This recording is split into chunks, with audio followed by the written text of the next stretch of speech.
Hello everyone, this is Kate, and this video is a bit different than the rest of them. There was a week off between the semifinal game and the championship game for the Vipers, and so I decided, why not go out to a stick and puck?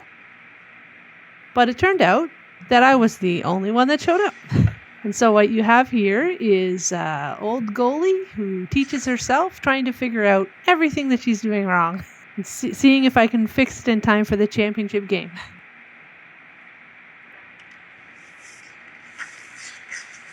A lot of the stuff I did, I was just kind of trying to see what it looked like on the camera.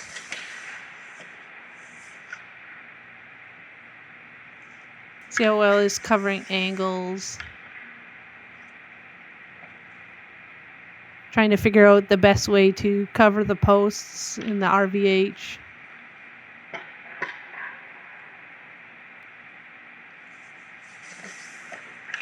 And just, sort of looking at my sliding and trying to figure out why it's so inconsistent all the time. Which could possibly be to the fact that I have skates that are too big for me at this point, but it's hard to say completely.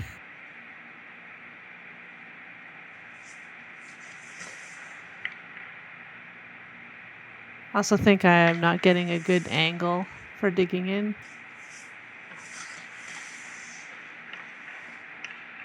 Just trying to work on getting back to the post from a position that was further out than the posts are.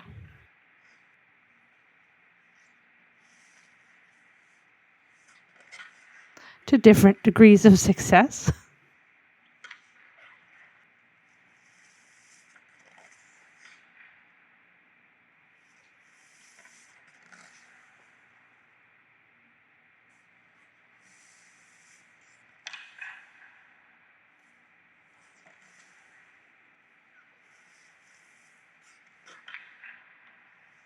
Sometimes it worked really smoothly, sometimes it just...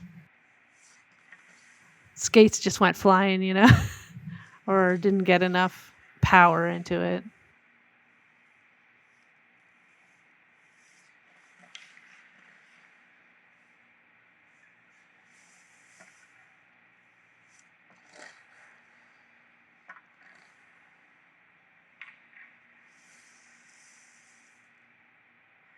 I was checking my angles on the different face-offs and discovering that they are awful. Good to know, though. Very good information to know.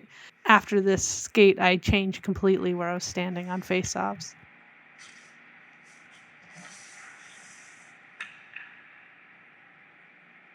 Seeing from the side how much of the net I cover in RVH or various post positions.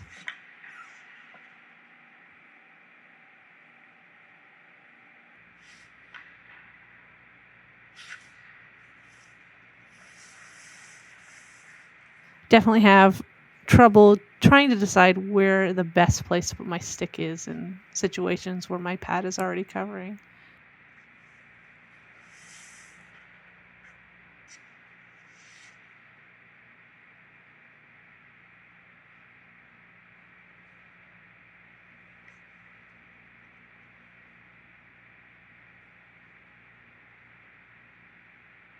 I look like an absolute tiny person in this first shot. What I was doing here was trying to drive home the point to myself that I need to be at the top of the crease.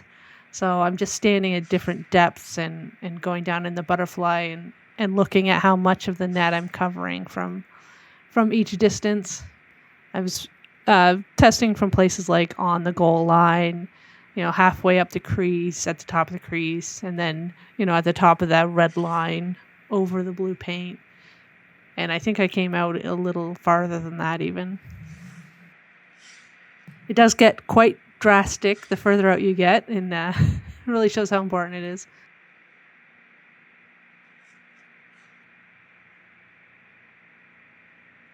Try to work a bit on puck handling, but it's a lot more difficult when you don't have anyone to help you with that. I had to chase every puck I shot off somewhere.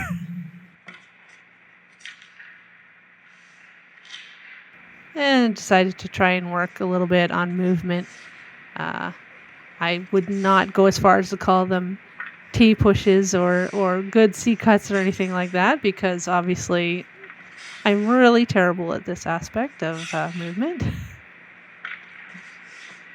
I'm not sure how much of a part the size of my skates plays into this. Again, like these particular skates are 2.5 sizes too big, and I've since gotten smaller skates. I was just never coached in proper skating techniques, so I've had to try and figure out what people are doing by myself by watching other people.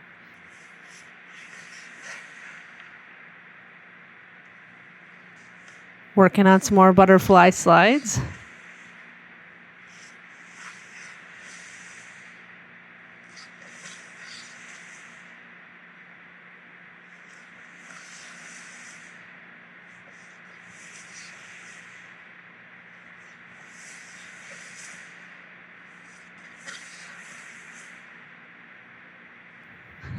It did get pretty tiring. I was out there for an hour doing these drills all by myself.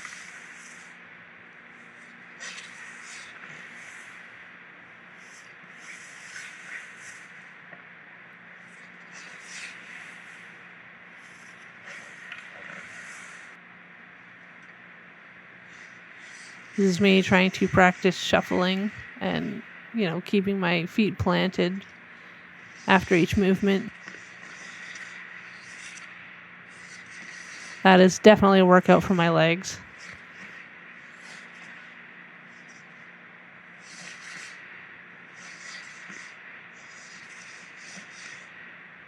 And then I did it again, trying to figure out how it is that other people can seem to keep their trailing leg on the ice. So I was just trying to work through it without lifting my back leg, which was even harder.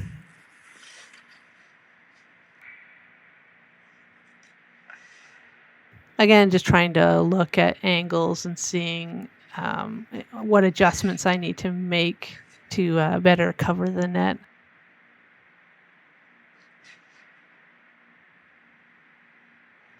Seeing how much of a difference a small step makes. And there you have it. Hope you're not too bored, but I thought I'd just throw that in there for fun. Show you what an old goalie gets up to when she gets ice time all to herself unexpectedly. Anyways, thanks everyone for watching. I'll see you in the championship game.